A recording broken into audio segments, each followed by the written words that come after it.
നമ്മളെല്ലാവരും ഇടയ്ക്കിടയ്ക്ക് സ്വയം പറയാറുള്ളൊരു കാര്യമുണ്ട് അല്ലേ? ഷോ, ഇന്ന് ഭയങ്കര മടിയാ എന്ന്.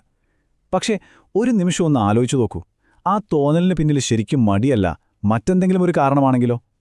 അപ്പോൾ ഇന്ന് നമ്മൾ ഈ മടിയെന്ന് പറയുന്ന സംഭവമില്ലേ, അതിനെ ഒന്ന് കീറിമുറിച്ച് പരിശോധിക്കാൻ പോവാണ്.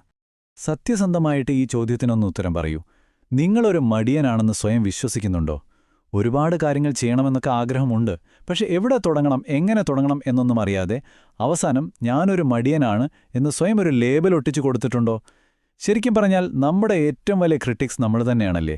ശരി, എന്നാൽ പിന്നെ നമുക്ക് യഥാർത്ഥ സത്യത്തിലേക്ക് കടക്കാം. ചിലപ്പോൾ ഇത് കേൾക്കുമ്പോൾ ഒരു സുഖം തോന്നണമെന്നില്ല, എന്നാലും ഈ മടിയെക്കുറിച്ചുള്ള നമ്മുടെയൊക്കെ ധാരണയെ മൊത്തത്തിൽ മാറ്റിമറിക്കാൻ പോകുന്നൊരു കാര്യമാണിത്. അതെ, ഇതാണ് നമ്മൾ മനസ്സിലാക്കേണ്ട പ്രധാനപ്പെട്ട കാര്യം. നമ്മൾ ഈ പറയുന്ന മടിയിലെ അത് ശരിക്കും ഒരു എനർജി കുറവോ അല്ലെങ്കിൽ താൽപ്പര്യമില്ലായ്മയോ ഒന്നുമല്ല, മറിച്ച് അത് ഭയത്തിന്റെ ഒരു രൂപമാണ്. ശരിക്കും പറഞ്ഞാൽ നിങ്ങളൊരു കാര്യം ചെയ്യാതെ മാറ്റിവെക്കുന്നത് മടികൊണ്ടേ അല്ല, നിങ്ങളറിയാതെ നിങ്ങളുടെ ഉള്ളിലുള്ള ഏതോ ഒരു ഭയം കാരണമാണ്. നമ്മളിൽ പലരും ആ ഭയം എന്താണെന്ന് തിരിച്ചറിയുന്നില്ല, അതാണ് സത്യം. അപ്പോൾ എന്താണ് ഈ ഭയം? ശരിക്കും എന്താണ് നിങ്ങളെ പിന്നോട്ട് വലിക്കുന്നത്? സത്യത്തിൽ പ്രധാനമായും 2 തരത്തിലുള്ള ഭയമാണ് നമ്മളെ പിടികൂടുന്നത്. നമുക്ക് നോക്കാം അവ ഏതൊക്കെയാണെന്ന്. നമ്മളെ പിന്നോട്ട് വലിക്കുന്ന ആ 2 പ്രധാനപ്പെട്ട ഭയങ്ങൾ ഇവയാണ്. ഒന്നാമതേത്, ഒരു കാര്യം തുടങ്ങുന്നതിന് മുമ്പ് തന്നെ മനസ്സിൽ വരുന്ന ആ സംശയമാണ്. എനിക്കിത് ചെയ്യാൻ പറ്റുമോ? അതിനുള്ള കഴിവെനിക്കുണ്ടോ? ഇതിനെയാണ് നമ്മൾ കഴിവില്ലായ്മയെക്കുറിച്ചുള്ള ഭയമെന്ന് പറയുന്നത്. ഇനി രണ്ടാമത്തേത്, ഒരുപക്ഷെ നമ്മൾ തുടങ്ങിയെന്നിരിക്കട്ടെ, അപ്പോൾ മനസ്സിൽ വരും ഇനിയിത് പരാജയപ്പെട്ടാലോ എന്ന പേടി. ഈ 2 ഭയങ്ങളാണ് പലപ്പോഴും മടിയുടെ മുഖംമൂടി അണിഞ്ഞ് നമ്മുടെ മുന്നിൽ വരുന്നത്. പക്ഷേ ഇവിടെയൊരു വലിയ പക്ഷിയുണ്ട്.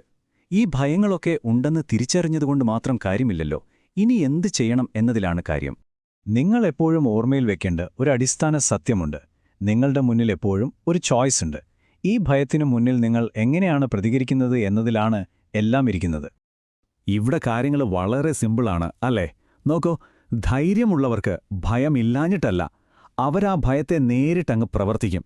എന്നാൽ ഭീരുക്കളോ, അവർ പ്രവർത്തിക്കാതിരിക്കാൻ 100 കൂട്ടം കാരണങ്ങൾ കണ്ടുപിടിച്ചുകൊണ്ടേയിരിക്കും. അപ്പോൾ ചോദ്യം ഇതാണ്, നിങ്ങളിതിൽ ഏതു കൂട്ടത്തിൽ പെടാനാണ് ആഗ്രഹിക്കുന്നത്? ഓക്കെ, അപ്പം ഭയത്തെക്കുറിച്ച് നമ്മൾ സംസാരിച്ചു. ഇനിയിപ്പോൾ അതിനെ മറികടക്കാനുള്ള സമയമാണ്. ഇത് വെറുതെ കേട്ടിരിക്കാനുള്ളൊരു കാര്യമല്ല, മറിച്ച് പ്രവർത്തിക്കാനുള്ളൊരു വിളിയാണ്. നാളെ ചെയ്യാം, പിന്നെ ചെയ്യാം എന്നൊന്നും വിചാരിച്ചിരിക്കരുത്. ആ ഭയത്തെ മറികടക്കാനുള്ള ഒരേ ഒരു മാർഗം ഇപ്പോൾ തന്നെ, ഇന്ന് തന്നെ ഒരു ചെറിയ സ്റ്റെപ്പ് മുന്നോട്ട് വെക്കുക എന്നതാണ്. നിങ്ങൾ എത്ര ചെറുതായിട്ടാണ് തുടങ്ങുന്നത് എന്നതിലൊന്നും ഒരു കാര്യവുമില്ല. ആ ആദ്യത്തെ ചുവട് വെക്കുന്നതിലാണ് കാര്യം. ആ ഭയത്തെ അവിടെ വിട്ടിട്ട് മുന്നോട്ട് പോവുക.